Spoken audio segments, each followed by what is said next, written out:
Welcome to my channel, Vibes of Life. In today's video, we step into a story that will challenge everything you think you know about healing, faith, and divine timing. What if I told you there was one ancient psalm quietly tucked inside the Bible that has been whispered through hospital walls, echoed in war zones, and murmured by the dying, and that this very psalm may hold the key to miraculous healing? It begins on a stormy afternoon in Oxford. The year is 1941.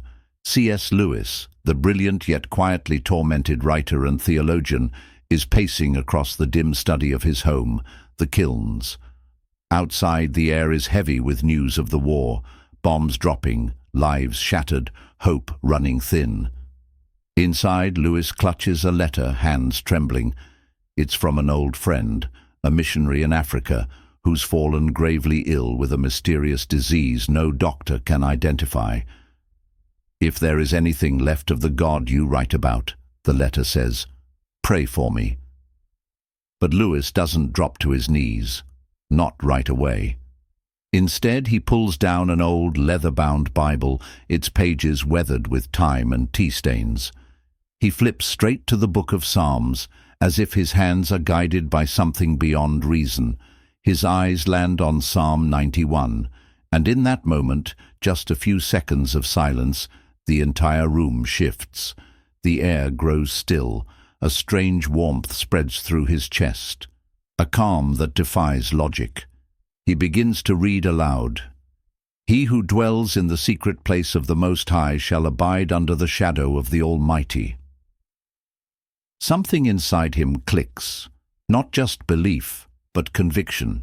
He copies the psalm onto parchment, signs it with quiet reverence, and sends it to his ailing friend. Days pass, then weeks, no word. Lewis continues his lectures, his letters, his wrestling with doubt. But that one act, sending Psalm 91 into the hands of a dying man, keeps echoing in his mind like a distant bell. Did it mean anything? Was it enough? And just when he's about to let go, a telegram arrives. But we'll come back to that. Because before we get to the miracle, we have to understand the storm. We have to walk with Lewis through the shadowed halls of suffering. We need to ask the questions he was too afraid to write down. Can prayer really heal any disease? What makes Psalm 91 so powerful that it's been called the secret medicine of the soul? And what happens when a man of logic meets a force that refuses to be explained? This is not just about one psalm. It's not just about one man. It's about you, your wounds, your waiting, and the mysterious ways healing finds us when we least expect it. But what was in that telegram? And how did it change everything? Stay with me. The answer is coming. Lewis held the telegram with hesitation. His fingers traced the edge of the envelope like it might burn him. He didn't open it right away. Instead, he sat down slowly at his desk, the same place he had written so many letters, some filled with faith, others dripping with quiet despair. The rain had started again outside, tapping against the window as if urging him to read. But inside, Lewis's thoughts were louder than the storm. In the days leading up to this moment, he'd been haunted by a strange restlessness. Something about Psalm 91 had stayed with him. He wasn't a man drawn to superstition, and though he deeply believed in God, his faith often wavered in the face of suffering. How could it not? The world around him was drowning in chaos. People were dying, cities burning, families torn apart. And yet, this one psalm, spoken in quiet faith, claimed that those who trusted in the Lord would be protected from plague, danger, even death. It seemed too bold, too impossible, and still, something about it rang true. The missionary, Thomas, had been a close friend. They had studied together in their younger years before their paths had split, Lewis into academia and Thomas into the heart of spiritual warfare overseas. Thomas had always carried a strength that Lewis admired, a fierce belief that prayer could move mountains. When the letter came weeks ago, Lewis had sensed it wasn't just about physical sickness. There was something deeper, something spiritual, like a shadow had attached itself to him. The words in the letter were shaky, desperate, but one line stood out. "It's not just my body that's sick, Jack. It's like something is trying to claim my soul." That sentence had replayed in Lewis's mind over and over again. Was it disease or something darker? As Lewis finally tore open the telegram, his heart pounded.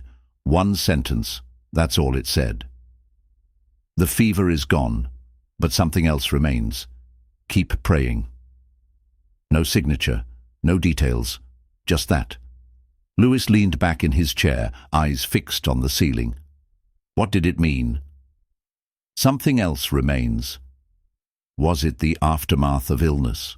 Or had Psalm 91 stirred something hidden in the spiritual realm? He didn't know yet, but what he did know was this. This wasn't over, not for Thomas, and not for him. Something had been awakened, and it was only just beginning. The days that followed were quiet, but not in a peaceful way. Lewis found himself waking in the middle of the night, startled by dreams he couldn't remember, only a lingering sense of something watching. He kept Psalm 91 beside his bed now, reading it aloud every evening, not as a ritual, but more like a shield, and though he wouldn't admit it out loud, he was afraid. Across the world, in a small village hospital, Thomas was alive, but not the same. The fever had broken, yes, but the nurses whispered about his eyes.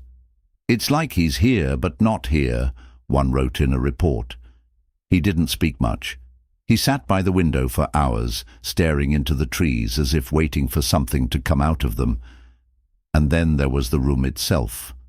Cold, always cold.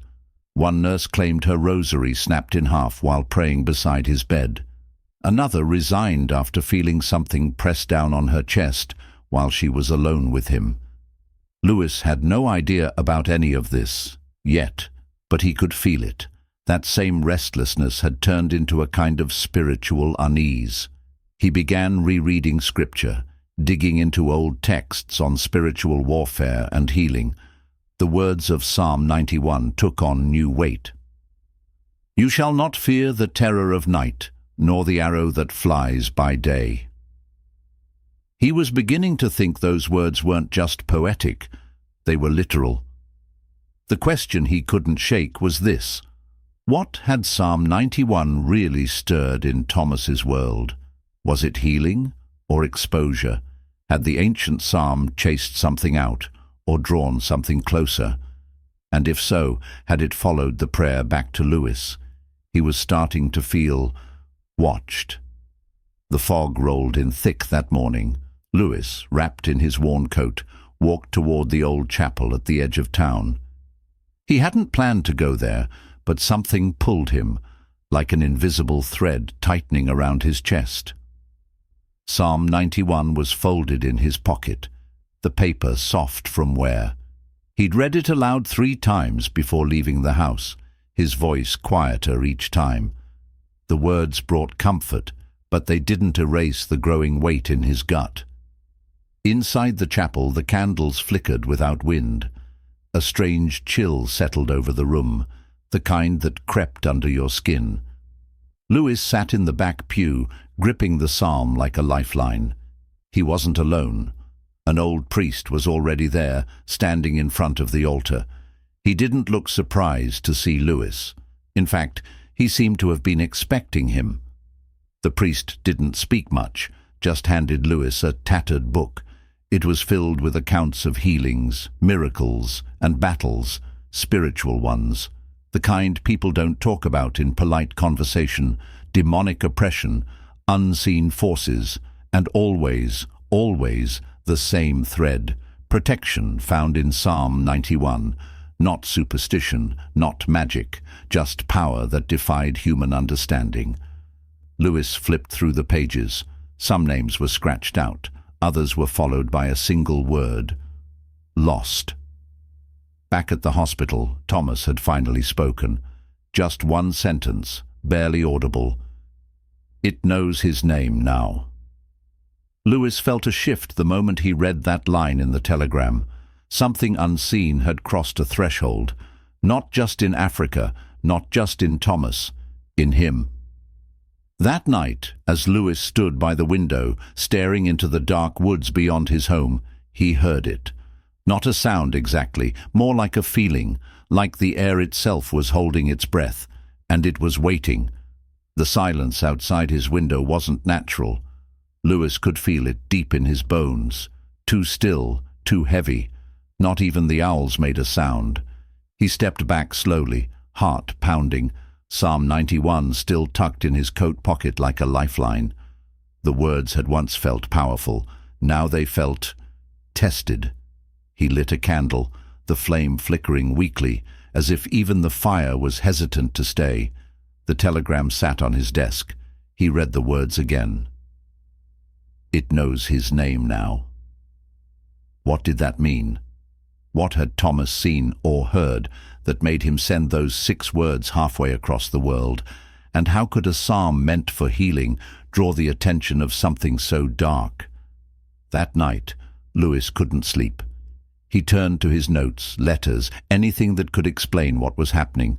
He discovered something strange in Thomas's original message, an ancient marking drawn at the corner of the page. He hadn't noticed it before. It was a small symbol, etched in red ink, like a seal or ward. But when he looked it up in an old theology text, he froze. It was a symbol associated with exorcisms, used by missionaries in dangerous territories, not for decoration, not casually, only in places where things beyond medicine had to be dealt with. And then came the second letter. It arrived without a stamp, no postmark, just his name, handwritten in a script he didn't recognize. Inside was a single piece of paper, blank except for a short phrase. He's not the only one. Lewis's throat went dry. Someone, something, knew about his involvement. This wasn't just about Thomas anymore. The deeper he dug into Psalm 91, the more he began to realize it wasn't simply a passage for comfort. It was a spiritual declaration, a call to stand in the presence of divine protection. But also, it seemed, a warning. Because to claim it fully meant confronting what it protected you from. In the days that followed, the shadows around Lewis's home grew longer. Doors creaked without wind. Books fell for no reason. The warmth in his study turned bitter cold by dusk. And at night, he began to hear faint whispering, coming from behind the walls. Something had been stirred, and it was closing in. The night it all reached its peak, the sky above Oxford was unusually black, as if the stars themselves had withdrawn. Lewis sat at his desk, Psalm 91 open before him, candles burning low. The strange whispering in the walls had grown louder, no longer faint, now unmistakable. But this time he didn't run. He didn't tremble. He began to read the psalm aloud, slowly, each word spoken with calm authority. He will cover you with his feathers, and under his wings you will find refuge. As the final line escaped his lips, the air shifted violently. The flame of every candle burst upward, then snuffed out all at once. A heavy silence followed, until the sound of footsteps echoed in the hallway. But Lewis lived alone. He rose and stepped into the corridor, the pages of Psalm 91 still gripped tightly in his hand. The air was freezing, breath visible, but he walked forward. At the far end of the hall stood a figure, not solid, not shadow, but something in between. It didn't move, it just watched. Lewis raised the psalm, and with a voice that barely shook, began again. You will not fear the terror of night. The moment he said it, the figure twitched, then jerked back, hissing like steam hitting cold stone. Lewis continued, louder now, every word striking like thunder. The figure twisted, dissolving in on itself like smoke being sucked away. The temperature rose, the whispers stopped, and the silence that followed was peaceful, not empty. Later that week, a final letter arrived from Thomas. It was short, handwritten, steady. "I'm healed. The fever's gone. The fear is gone. Thank you, Jack. Psalm 91 saved me." Lewis folded the letter with care. He felt the weight of the past weeks lift. Peace returned to his home. The shadows faded. His sleep was dreamless again. But just as he placed the letter in his drawer, something slipped out from underneath. A photograph. One he'd never seen before. It was of Thomas, standing near a church, smiling faintly. But in the far background, almost hidden in the trees, was that same figure, watching, unmoving, unblinking, as if it hadn't been cast out, only relocated. Lewis stared at the photo for a long time, the warmth in his study slowly returning.